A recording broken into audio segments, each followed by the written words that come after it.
Hello बच्चों, कैसे हैं आप लोग। आपका स्वागत है आपके online platform physics study by Rajeev sir. जैसे बच्चों हमने अपने पिछले लेक्चर्स में एनसीईआरटी का जो फर्स्ट चैप्टर्स था स्थिर आवेश तथा वायुद्युत बल, उसकी थ्योरी को कंप्लीट करा था और उसकी थ्योरी को भी हमने दो पोर्शंस में कंप्लीट करा था। फर्स्ट पोर्शन में आपको कराया गया था आवेश, वायुद्युत बल और वायुद्युत क्षेत्र, और उस थ्योरी पे जितने वेस्ट न्यूमेरिकल्स थे एनसीईआरटी बुक्स के वो आपको करा दिए गए थे। जिन बच्चों ने उन न्यूमेरिकल्स को नहीं देखा है तो जाके देखिएगा, इंपॉर्टेंट न्यूमेरिकल्स है। अब बच्चों जो फर्स्ट चैप्टर का सेकंड पोर्शन था गॉस की थ्योरम और गॉस के प्रमेय के अनुप्रयोग, उसकी थ्योरी को आपको कंप्लीट कराया गया। जिन बच्चों ने लेक्चर्स को नहीं देखा तो उनको जाके देखना क्योंकि इंपॉर्टेंट डेरिवेशंस हैं। तो बच्चों आज हम गॉस की प्रमेय पर आधारित न्यूमेरिकल्स को देखेंगे, एनसीईआरटी के न्यूमेरिकल्स को। तो बहुत ही इंपॉर्टेंट न्यूमेरिकल्स होने वाले हैं। आज का सेशन बहुत ही इंपॉर्टेंट होने वाला है। तो बच्चों वीडियो को बीच में स्किप नहीं करना है, लास्ट तक बने रहना है। तो बच्चों स्टार्ट करते हैं आज का अपना सेशन, ठीक है। और फर्स्ट न्यूमेरिकल से एनसीईआरटी बुक्स का 1.15। बच्चों देखिए 1.15 से पहले के जितने न्यूमेरिकल्स थे वो आपको करा दिए गए। गॉस की प्रमेय पे जो बेस्ड न्यूमेरिकल्स हैं 1.15 से स्टार्ट होते हैं। तो बच्चों देखते हैं आज का हम फर्स्ट न्यूमेरिकल्स। तो देखिए फर्स्ट न्यूमेरिकल्स है कि एक समान वायुद्युत क्षेत्र में 3 × 10³ आई कैप न्यूटन प्रति कूलम पर विचार कीजिए और इस क्षेत्र का 10 सेंटीमीटर भुजा के वर्ग के उस पार्श्व से जिसका तल YZ के समांतर है गुजरने वाला फ्लक्स क्या है। बच्चों देखिए यहाँ पे हमसे ये पूछा कि एक वायुद्युत क्षेत्र है, यानी वायुद्युत क्षेत्र है जिसका परिमाण दिया गया है कितना, 3 × 10³ न्यूटन प्रति कूलम, और दिशा क्या है आई कैप।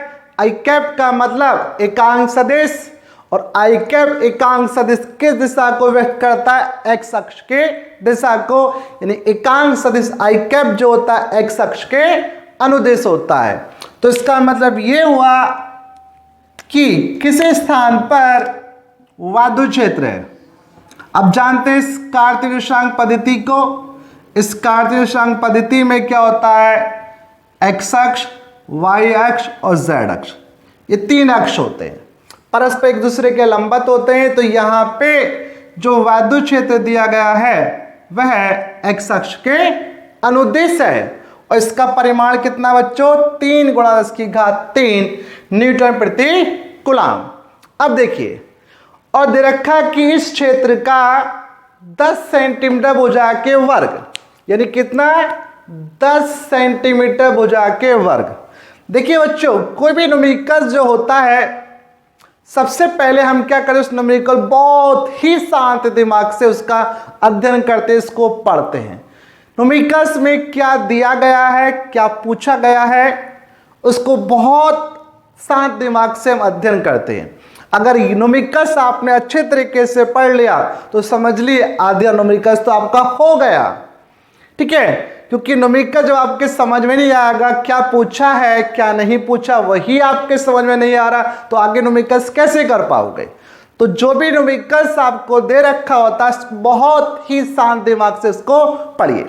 अब देखिए तो देखते हैं इसको, यहां पे दे रखा 10 सेंटीमीटर भुजा के उस वर्ग से उस पार्श्व से जिसका तल YZ के समांतर है, YZ के समांतर, यानी कि यहां पे एक वर्ग है और वर्ग की भुजा कितने दी गई बच्चों, 10 सेंटीमीटर। अब भुजा की लंबाई 10 सेंटीमीटर और आप जानते हैं कि जो लंबाई होती है, दूरी जो होती है, उसका एसआई पद्धति में जो मात्रक होता है बच्चों कितना होता है, मीटर होता है। तो सबसे पहले क्या करेंगे, इस सेंटीमीटर को मीटर में कन्वर्ट करेंगे और सेंटीमीटर को मीटर में कन्वर्ट करने के लिए 10⁻² से मल्टीप्लाई। अब वर्ग है तो हमसे पूछा गुजरने वाला फ्लक्स। तो देखिए अब किसी भी पृष्ठ से संबद्ध, चूंकि किसी भी पृष्ठ से संबद्ध जो वादुत फ्लक्स होता है बच्चों क्या होता है, ES cos थीटा होता है। तो सबसे पहले हम यहाँ पे क्या करेंगे, फ्लक्स निकालने के लिए इस पृष्ठ का क्षेत्रफल, यानी कि हमसे फ्लक्स पूछा है वैद्युत फ्लक्स, वैद्युत फ्लक्स फाई ई ज्ञात करना है। अब देखिए बच्चों, चूंकि किसी भी पृष्ठ से संबद्ध वैद्युत फ्लक्स होता है फाई ई बराबर ES cos थीटा होता है, ES cos थीटा क्या होता है बच्चों, ES cos थीटा। तो अगर हम इस पृष्ठ से संबद्ध वैद्युत फ्लक्स निकालना चाहते हैं तो हमें क्या चाहिए, इस स्थान पर वैद्युत क्षेत्र की तीव्रता का परिमाण दे रखा और S होता है पृष्ठ का क्षेत्रफल। अब यहाँ पे पृष्ठ कैसा है, वर्ग है, और वर्ग का क्षेत्रफल क्या होता है बच्चों, भुजा का स्क्वायर।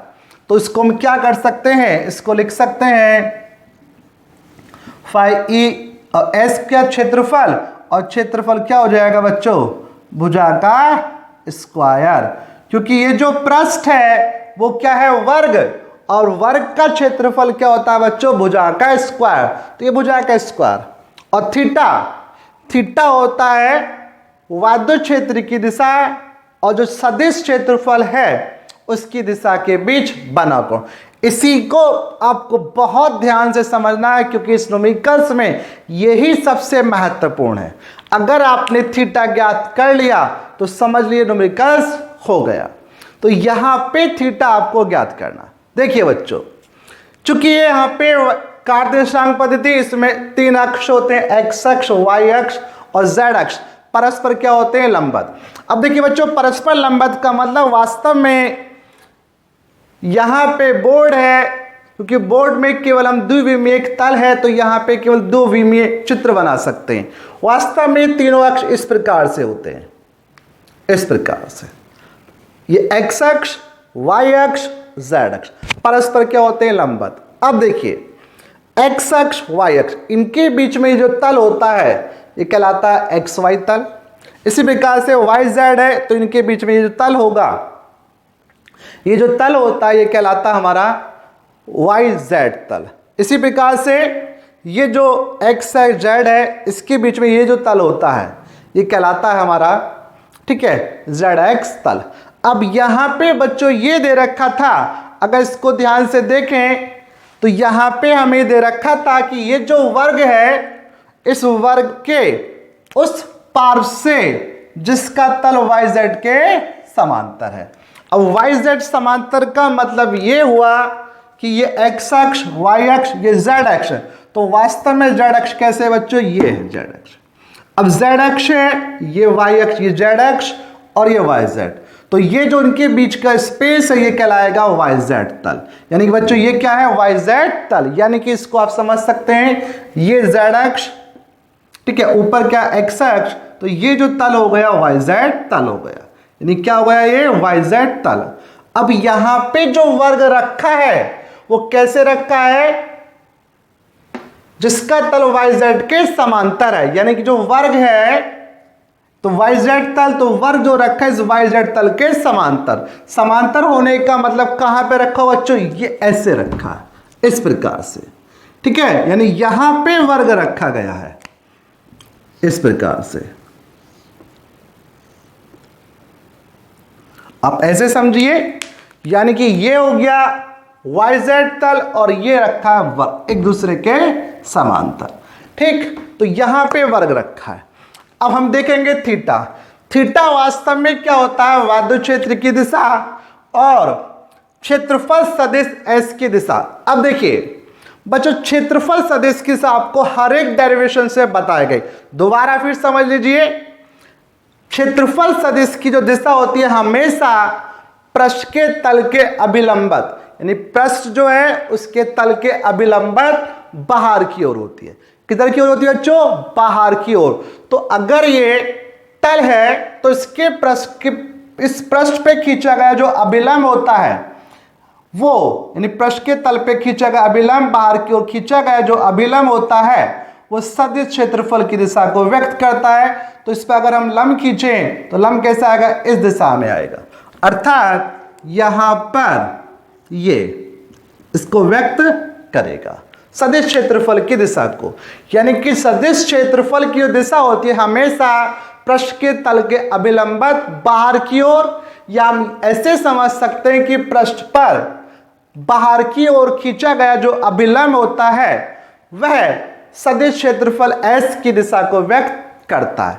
अब बच्चों यहां पे ध्यान से देखें तो सदिश क्षेत्रफल भी आगे की ओर, वाद्य क्षेत्र भी आगे की ओर, अर्थात दोनों एक ही दिशा में। जब दोनों एक ही दिशा में हो गए, दूसरे के समांतर हो गए, तो यहां पे एंगल कितना होगा, 0 डिग्री। तो यहां पे थीटा जो है बच्चों कितना है, 0 डिग्री। ठीक, अब इनकी वैल्यू रखिए तो 5e, e कितना बच्चों, 3 गुणा 10 की घात 3। भुजा कितनी है बच्चों, 10 गुणा 10 की घात -2 का स्क्वायर। ठीक है, और cos 0 का मान 1 हुआ। इसको सॉल्व कीजिए तो 3 गुणा 10 की घात 3, इसको सॉल्व किया जाए तो 10 की घात 1 प्लस का माइनस के 2 माइनस के 1 आएगा, और -1 का अगर हम स्क्वायर करते हैं तो कितना, -2। ठीक है, और गुणा में घातें बच्चों क्या होती हैं, जुड़ती हैं, ये तो आप जानते होंगे। तो 10 की घात 3 प्लस के माइनस के 2 कितना बचा, प्लस का 1 बचा, तो 3 गुणा 10 यानी कि 5e बराबर आया 30 न्यूटन मीटर स्क्वायर प्रति कूलम। तो बच्चों ये आ गया इस वर्ग से संभव वैद्युत फ्लक्स। आई होप आपको हर एक पॉइंट क्लियर हो गया होगा। ठीक है, अब बच्चों अब इसका सेकेंड न्यूमेरिकल्स हमें दे रखा है कि इसी वर्ग से गुजरने वाला फ्लक्स कितना है। यदि इसके तल का अभिलंब, इसके तल का अभिलंब का मतलब बच्चों ये क्या है, अभिलंब किसको व्यक्त करेगा, सदिश क्षेत्रफल की दिशा को। वेक्टर S x अक्ष से कितना, थीटा कोण बनाता है, x अक्ष से थीटा कोण। ठीक है, तो देखते हैं इसका सेकंड पोर्शन। देखिए भाई, तो बच्चों यहां पे हमें इसका फ्लक्स निकालना है, तो 5e डैश, मान लीजिए इसका फ्लक्स 5e डैश है, तो 5e डैश बराबर हो जाएगा ES cos थीटा डैश। बच्चों यहां पे क्या होगा, क्योंकि पृष्ठ को घुमा दिया गया है, और घुमाने पर आप जानते हैं सदिश क्षेत्रफल की दिशा क्या होगी, चेंज हो गई होगी। सदिश क्षेत्रफल की दिशा क्या हो गई, चेंज हो गई। और यहां पे अभी मैंने आपको बताया कि पृष्ठ के तल पे जो अभिलंब होता है वही अभिलंब सदिश क्षेत्रफल वेक्टर S की दिशा को व्यक्त करता है। और यहां पे आपको दिया गया है कि जो अभिलंब है वह x अक्ष का मतलब वैद्युत क्षेत्र, क्योंकि वैद्युत क्षेत्र किधर की ओर है, x अक्ष के अनुदेश है, उससे 60 अंश का कोण बनाता है। तो ये जो अभिलंब है यही सदिश क्षेत्रफल की दिशा को व्यक्त करता है। तो यहां इसका मतलब ये हुआ कि यहां पे जो थीटा डैश होगा वो कितना होगा, 60 डिग्री होगा। देखिए अगर इसको आप चित्र से देखें तो ये तो मान लीजिए फर्स्ट ए का था, अब बी का चित्र देखें तो ये जो चित्र होगा बच्चों, इसको डायग्राम से अगर हम देखें तो इसका डायग्राम इस प्रकार से होगा, यानी कि ये इस प्रकार से, यानी कि इस पृष्ठ को ऐसे घुमा दिया गया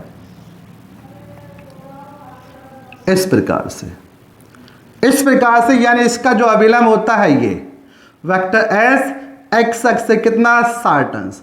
तो यहां पे ये वैद्युत क्षेत्र हुआ और ये सदिश क्षेत्रफल S, तो दोनों के बीच का एंगल कितना, थीटा। तो ये हमें थीटा की वैल्यू दे दीजिए, तो वैल्यू रखिए E कितना था बच्चों, 3 गुणा 10 की घात 3, क्षेत्रफल हो गया साइड का स्क्वायर, बिल्कुल सेम वही यहां पर।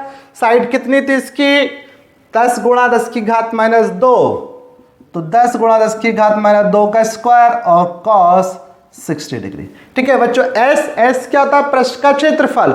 अब ये पृष्ठ कैसा, वर्गाकार, तो वर्ग का क्षेत्रफल क्या होता है, भुजा का स्क्वायर, ये साइड का स्क्वायर। तो वही हमने करा है यहाँ पे। तो 3 गुणा 10 की घात 3 हुआ, 10 की घात माइनस 1 का स्क्वायर 10 की घात माइनस के 2 और cos 60 का मान कितना होता है बच्चों 1/2। तो ये कितना आया 30 और 30 गुणा 1/2 यानी कि 5e डैश आया कितना 15 न्यूटन मीटर स्क्वायर प्रति कूलम। ठीक है, तो ये हो गया इस स्थिति में इस पृष्ठ से संभव वैद्युत फ्लक्स। ठीक है बच्चों, स्क्रीनशॉट लीजिए, फिर देखते हैं अपना नेक्स्ट ओमेकल्स। ठीक है बच्चों, देखिए बच्चों, तो देखते हैं बच्चों नेक्स्ट ओमेकल्स।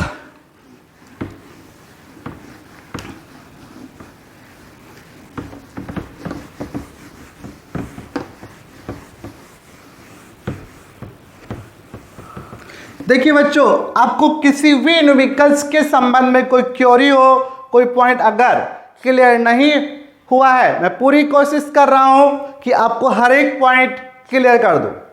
ठीक है, लेकिन जब भी अगर किसी बच्चे कुछ बच्चे होते हैं, ठीक है, कुछ पॉइंट क्लियर नहीं हो पा रहा है, तो आप उसके बारे में कमेंट बॉक्स में कमेंट कर सकते हैं, मैं आपको ज़रूर रिप्लाई करूंगा, आपको बिल्कुल सेटिस्फाई करूंगा। ठीक है, तो बच्चों देखिए नेक्स्ट न्यूमेरिकल्स। अब बच्चों नेक्स्ट न्यूमेरिकल्स है 1.16, इसी से बेस्ड न्यूमेरिकल्स है जो 1.15 था उसी से संबंधित।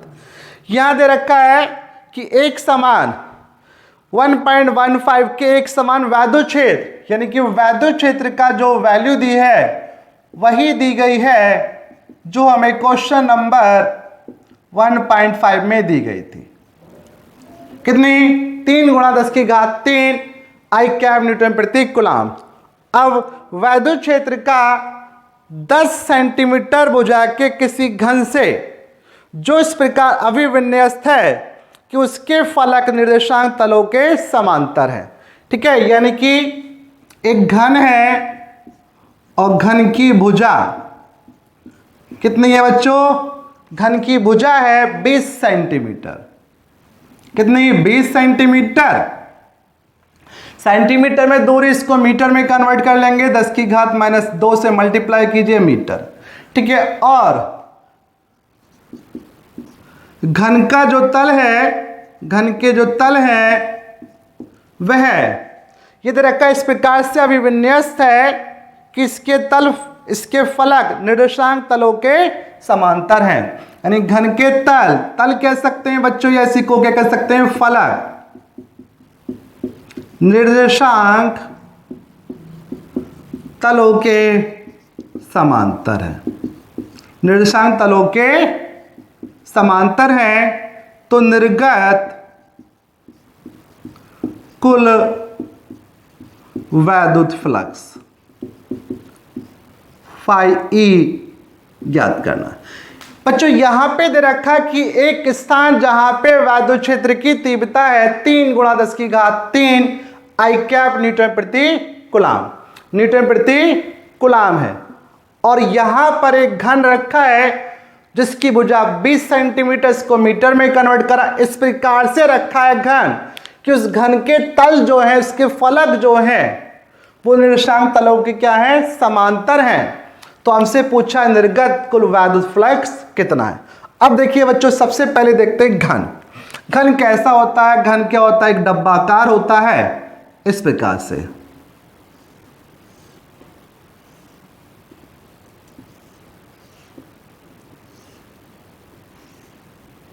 इस प्रकार से होता है। ठीक है बच्चों, देखिए इस प्रकार से। अब यहां पे यदि रखा है, ये जो घन है इस प्रकार से रखा है,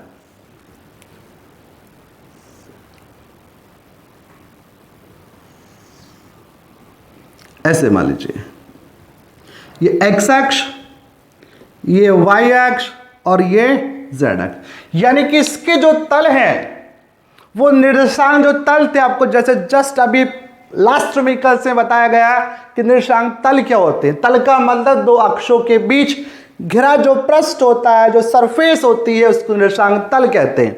ये एक्स अक्ष, वाई अक्ष, जेड अक्ष। जेड अक्ष वास्तव में कैसे, ऐसे। ठीक है, तो एक्स और वाई के बीच का ये जो तल है एक्स वाई तल कहलाएगा। वाई जेड यानी कि वाई अक्ष और जेड अक्ष के बीच का जो तल है ये YZ तल कहलाएगा। ठीक है, Z यानी कि Z अक्ष और X अक्ष के बीच का ये जो तल है ये कहलाता है हमारा Z अक्ष तल।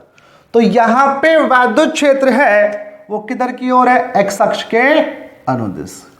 तो यहां पे बच्चों पूछा गया इस घन से निर्गत कुल वैद्युत फ्लक्स कितना होगा कि जब इसके जो तल हैं वो निर्देशांक तलों के समांतर, बिल्कुल देखिए समांतर हैं। जैसे देखिए ये वाला तल किसके, YZ के समांतर, ये दोनों YZ के समांतर। ये वाला जो तल है ये किसके, Z अक्ष के ऊपर वाला नीचे वाला। ठीक, और ये वाला जो तल है अंदर वाला और पीछे। जैसे बच्चों आप समझें तो आप ऐसे मान लीजिए इस प्रकार से, देखिए घन तो नहीं मिल पाया, मैं एक बॉक्स लेकर आया हूं क्योंकि ये घन तो नहीं है, इसको घन आप कह सकते हैं क्योंकि घन में सभी साइड क्या होती है, इक्वल होती हैं। इसकी सभी साइड इक्वल नहीं है, लेकिन आप इमेजिन करना एक घन है। ठीक है, क्या इमेजिन करना, घन। तो ये इस प्रकार से रखा है, इस प्रकार से। ठीक है, यानी कि देखिए बच्चों उसका ऊपर वाला तल नीचे वाला तल इस Z अक्ष के समांतर। ठीक, और ये वाला जो तल है ये और ये तल ये किसके समांतर होगा, Z अक्ष के समांतर। ठीक है, अब कौन सा बच्चा, ये वाला। तो ये जो तल है हमारा किसके समांतर है, ये XY के समांतर। इस प्रकार से रखा है। तो यहां पे प्रत्येक पृष्ठ से संबद्ध हमें क्या पूछा है, फ्लक्स। अब देखिए बच्चों, क्योंकि वास्तव में जो घन होता है उस घन को हम देखें तो उस घन के अंदर 6 पृष्ठ होते हैं। कितने पृष्ठ होते हैं, 6। और सभी के सभी पृष्ठ क्या होते हैं, वर्गाकार होते हैं। कैसे होते हैं, वर्गाकार। तो जैसे आपको थ्योरी में भी बताया गया था कि अगर किसी पृष्ठ से संबद्ध जो वैद्युत फ्लक्स होता है उस पृष्ठ के अंदर, उस बंद पृष्ठ के अंदर जितने भी पृष्ठ बन रहे हैं, जितनी भी सतह बन रही हैं, उन सभी पृष्ठों से निर्गत वैद्युत फ्लक्स के योग के बराबर होगा। तो सेम यहां भी जो वैद्युत फ्लक्स होगा इस घन के सभी पृष्ठों से निर्गत फ्लक्स के योग के बराबर। अब देखिए बच्चों, यहां पे हम क्या करेंगे, अपनी सुविधा के लिए इनको नंबर दे दीजिए। ये पहली सतह S1, ये दूसरी सतह S2, ये तीसरी सतह S3 और ये चौथी सतह S4। अब दो और बची, दो कौन सी वाली, एक इसके पीछे वाली, कौन सी, पीछे यानी कि ये वाली। जैसे ये है तो इसके एक ये वाली, देखिए S1 तो ये हो गया, S2 ये हो गया, S3 ये, S4 ये। अब इसके पीछे ये जो सतह है यहाँ पे, ठीक है, X5 और ये वाली हो जाएगी बच्चों S6 हो गई। ठीक है, यानी कि आप मान सकते हैं ये वाली जो पीछे वाली सतह है S5 और इसके आगे वाली क्या होगी, S6 हो गई। ठीक है, अब देखिए बच्चों, क्योंकि यहां पे जो कुल फ्लक्स होगा, अब देखिए पृष्ठ है, 6 पृष्ठ है, तो इस घन से निर्गत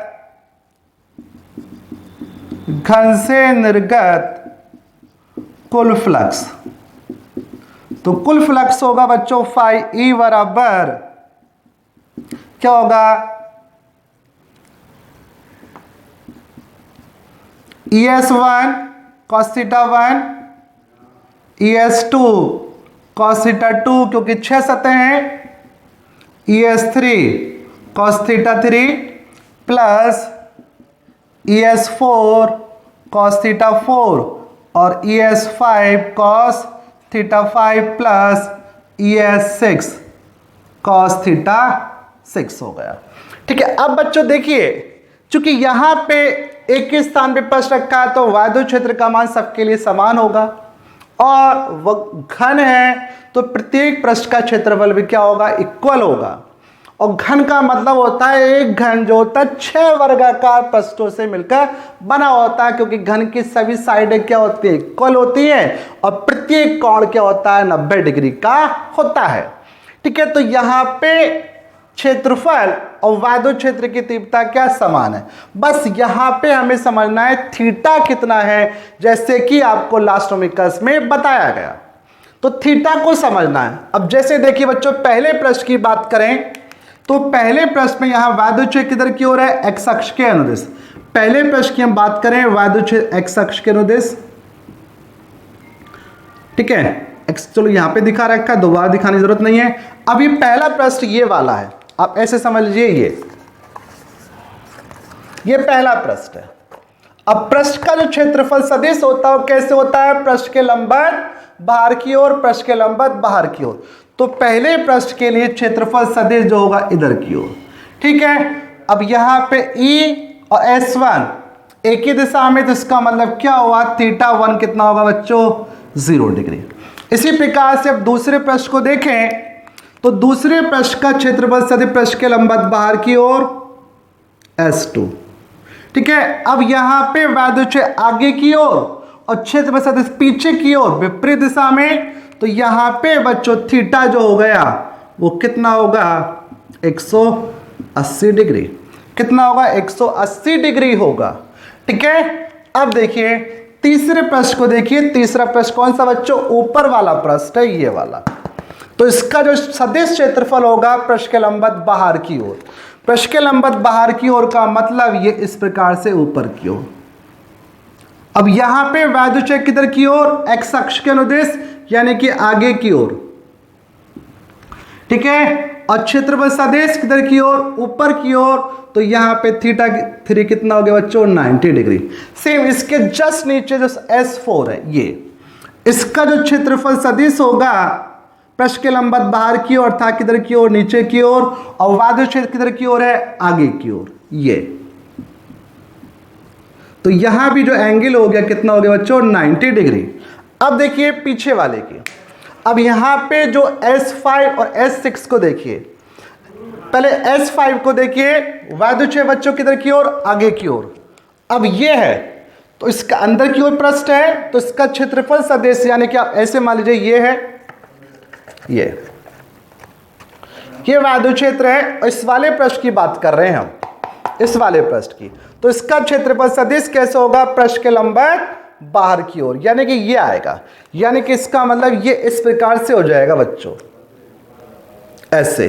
तो यहां भी जो एंगल होगा कितना, 90 डिग्री। अब ऐसे इसके जस्ट छठे पृष्ठ की बात करें यहां पे, तो यहां भी वायदुच्छेद किधर की ओर, x अक्ष की ओर, और सदिश क्षेत्रफल किधर की ओर होगा, इधर की ओर, ठीक है। तो यहां भी जो एंगल हो जाएगा, यहां पे दोनों पृष्ठ के लिए एंगल कितना हो जाएगा, ये भी कितना हो जाएगा बच्चों, 90 डिग्री हो जाएगा, ठीक है। तो अब ये वैल्यू रखिए।